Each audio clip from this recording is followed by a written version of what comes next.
ఏ ఒక్క వ్యక్తికో ఏ ఒక్క వాళ్ళకు కాకుండా ప్రజలకు సేవ చేస్తున్నాం, ప్రజల మన్ననలు పొందుతున్నాం. ఇలా ఉన్నటువంటి మా అధిష్టానం దగ్గర కూడా ఒక చిన్న మా రిమార్క్ లేకుండా, ఎందుకంటే అధిష్టానం ఏ పిలిపిస్తే అధిష్టానానికి ఆ పిలుపు ఆ ప్రోగ్రామ్ సక్సెస్ చేయాలి. ఇవాళ దళిత దండోర విషయం కానీ, రైతు డిక్లరేషన్ కానీ, యువత డిక్లరేషన్ కానీ, ప్రియాంక గాంధీ మీటింగ్ కానీ, ఇక్కడ రాహుల్ గాంధీ సభ సక్సెస్ చేయడం కానీ, రేవంత్ రెడ్డి పెట్టినటువంటి సభలు కానీ, ఇక్కడ వెంకటరెడ్డి గారు పెట్టినటువంటి సభలు కానీ, మా జిల్లా మంత్రులు ఉత్తమ్ కుమార్ రెడ్డి గారు వీళ్ళందరి ఆదేశాల మేరకు పార్టీ లైన్లో పనిచేస్తున్నాం కాబట్టి ఎక్కడ వివాదం ఉండదు. కొంతమంది వ్యక్తిగతంగా ఉంటే వాళ్ళకు ఐలే మీద కోపం ఉండొచ్చు కానీ పార్టీ మీద ఎవరికి కోపం లేదు. ఈయన ఐలే అందరు వాడు కాబట్టి ఇలా అందరు కలిస్తే ఇంత మెజార్టీ వచ్చింది. కొంతమంది గిట్టని వాళ్ళు పార్టీ మారారు, వాళ్ళ స్వలాభమో లేకపోతే వాళ్ళకు రాజకీయంగా భవిష్యత్తు కోసం మారిన వాళ్ళని కూడా పరిస్థితులు బట్టి వాళ్ళు కూడా మారారు తప్ప వాళ్ళని కూడా మేము దూషించట్లేదు.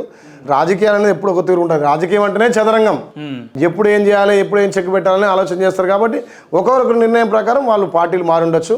పార్టీలు మారినా ఎక్కడున్నా వాళ్ళు కూడా ఐలే శ్రేయభిలాషులే, ఐలేకు ఒక వెల్ విషర్స్ వాళ్ళు కూడా. మళ్ళీ వస్తే పార్టీలో జాయిన్ చేపించుకుంటారా మీరు? ఇక వచ్చుడు పోవడం ఉండదు. ఇప్పటికే సముద్రం లాంటి పార్టీ పెరిగిపోయింది ఇంకా. ఎందుకంటే 9 ఏళ్ళు కష్టపడి సైనికులకు పనిచేసిన వాళ్ళు పోయిన వాళ్ళు పోయినట్టే ఉంటారు, మళ్ళీ ఎందుకు వస్తారు? ఇంకా వాళ్ళకి ఆ పార్టీలో 5 ఏళ్ళు అనుభవించాలి. వాళ్ళు కూడా ప్రతిపక్షం ఉండాలి కదా, వాళ్ళు కూడా ప్రతిపక్షం అంటే ఏందో తెలియాలి కదా. ఎప్పుడు అధికార పక్షం ఉంటే ఎట్లా? ఇవాళ ఇంత కష్టపడి ఓటుకి ఇంటికి పోయి తాతను అవ్వను మన ప్రభుత్వం వస్తుంది, మన ఇందిరమ్మ రాజ్యం వస్తుంది, మన సోనియమ్మ గ్యారెంటీలు అమలు పరచమని చెప్పి గ్రామాలు కనబెట్టినటువంటి కార్యకర్తలు, నాయకులు, లీడర్లు ఉన్నారు.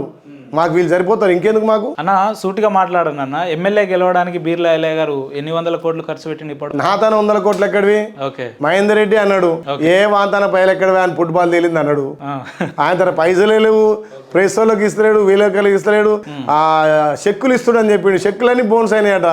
మరి నా తన పైసలు ఉంటే చెక్కులు ఎందుకు ఇస్తా, బోన్స్ ఎందుకు అవుతాయి? నా తన పైసలు ఎక్కడివి? ప్రతి గ్రామంలో మా నాయకులు, మా కార్యకర్తలు వాళ్ళు భుజాన వేసుకొని వాళ్ళు ఒక పూట ఉపాసం ఉండి అట్లా ఆ రకంగా ప్రచారం చేశారు కాబట్టి ఇంత పెద్ద విజయం సాధించడం. పైసలు మాత్రం ఎక్కడ కేసీఆర్ 100,000 కోట్లు ఒక్కొక్క కాన్సెన్స్ పంపిండు. మాది 9.5 సంవత్సరాలు అధికారం లేకనే మేమే ఇంటింటి తిరిగి ఆ సేవా కార్యక్రమాలు చేసి మళ్ళీ ఇందిరమ్మ రాజ్యం వస్తే ఆలేరు అభివృద్ధి అవుతుందనే ఉద్దేశంతో మేము ముందుకు పోయాం తప్ప వాళ్ళు ఒక్కొక్కరికి ఎంతో అమౌంట్ పంచారట, ఎన్నో కోట్లు ఖర్చు పెట్టారట. మరి ఎన్ని కోట్లు ఖర్చు పెట్టారో ఏమో కానీ మేమైతే ఇంటింటికి పోయిన దండం పెట్టినాం. అమ్మ, అవ్వ, అక్క, చెల్లె, తమ్మి అన్నం. వాళ్ళు స్పందించరు. కాంగ్రెస్ పార్టీ మీద నమ్మకం, బీర్లాలంటే మాకు సేవ చేస్తాడనే ప్రగాఢ నమ్మకంతో ఇవాళ ఆలేరులో ఒక 50,000 మెజార్టీ అంటే ఆలేరు చరిత్ర. 72 నుంచి స్టార్ట్ అయిన అసెంబ్లీ ఇవాళ 2023 వరకు కూడా ఎంతోమంది ఉద్దండులు, మా మాజీ మంత్రి వారి మోత్పల్లి నరసింహులు కూడా 38,000 మెజార్టీతో గెలిచిండు. మొన్న ఎంత తెలంగాణ ఉద్యమంలో తెలంగాణ కావాలని ప్రతి బిడ్డ, ప్రతి తల్లి, ప్రతి యువకుడు తెలంగాణ అన్నాడు. అంత పెద్ద వేలో కూడా 30,000 దాటలే. అంటే ఇలా ప్రజలు బీర్లాలని నమ్మిరు. ముఖ్యంగా కాంగ్రెస్ పార్టీ మీద విశ్వాసం. కాంగ్రెస్ వస్తేనే మా బతుకులు మారుతాయి. తెలంగాణ ఇచ్చిన తల్లి సోనియమ్మ రుణం తీసుకోవడం కోసం ఇంత పెద్ద భారీ మెజార్టీ ఇచ్చారు. అందుకే ఆలయ ప్రజలకు నేను రుణపడి ఉంటా, ఇంకా సేవకుడిగా సేవ చేస్తాను. రైట్ అన్న, మీ వ్యక్తిగతంగా మీ దగ్గరకు వచ్చిన వ్యక్తులు కావచ్చు, లేదా మీ ట్రస్ట్ దగ్గరకు వచ్చిన వాళ్ళకి 5,000, 10,000, లక్షల మోతాదులో కూడా మీరు సాయం చేస్తున్నట్టు వింటున్నాం. వీటన్నిటికి సాయం చేయడానికి బీర్లా ఐలయ్య గారు ఆర్థిక వనరులు ఎట్లా సమకూర్చుకుంటున్నాడు? బిజినెస్ చేసిన, వ్యాపారం చేసిన, ఇంకా కూడా వ్యాపారం చేస్తా, బిజినెస్ చేస్తా. ఎమ్మెల్యే అయినాక కూడా చేస్తారా?